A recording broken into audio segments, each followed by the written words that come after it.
कि हमारे शास्त्रों में यदि किसी के नाम के आगे श्री भी लगाया जाता है तो बड़ा विचार करके लगाया जाता है। हमारे यहां व्यर्थ में एक अक्षर का प्रयोग भी नहीं किया जाता। और कहा जाता है कि जो वैयाकरण होते हैं तो एक अक्षर बढ़ जाए तो पुत्र मरण का शोक मनाते हैं। एक घटना बहुत प्रसिद्ध है, पतत अंजलि पतंजलि के जीवन की घटना।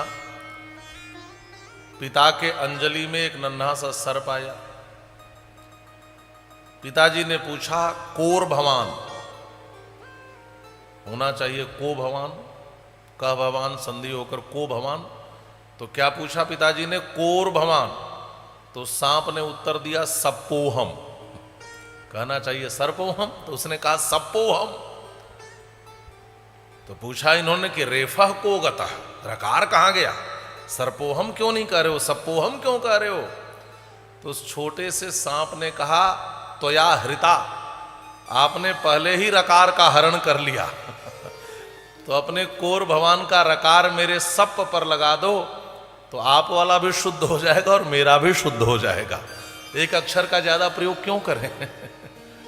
तो ये व्याकरण ऐसे ही होते हैं। और महर्षि पतंजलि का नाम आप सुने होंगे। मुनित्रयम नमस्कृत्य तदुक्ति ही परिभाव्य च।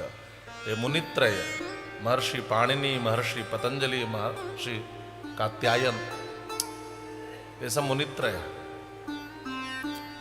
तो आप देखेंगे कि श्रीमद् भागवत महापुराण में सबके नाम के आगे श्री शब्द का प्रयोग नहीं है।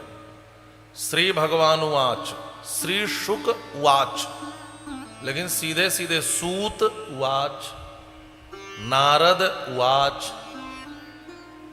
और नारद जी के नाम के आगे भी कहीं कहीं श्री लगा है।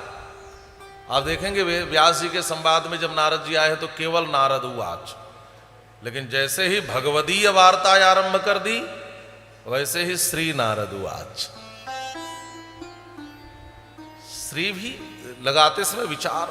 और आजकल तो लोग इतने उदार हो गए हैं, श्री श्री श्री फलाने। अब तो श्री श्री 108 श्री, किसी ने कहा 108 नहीं, हम तो 1008 श्री। अरे तुम अभी 1008 तक ही हो, हम तो अनंत श्री। भाई हम आज तो लोग इतने उदार हो गए कि अनंत श्री से अलंकृत कर देते हैं तुरंत, बिना विचार किए किसी को भी।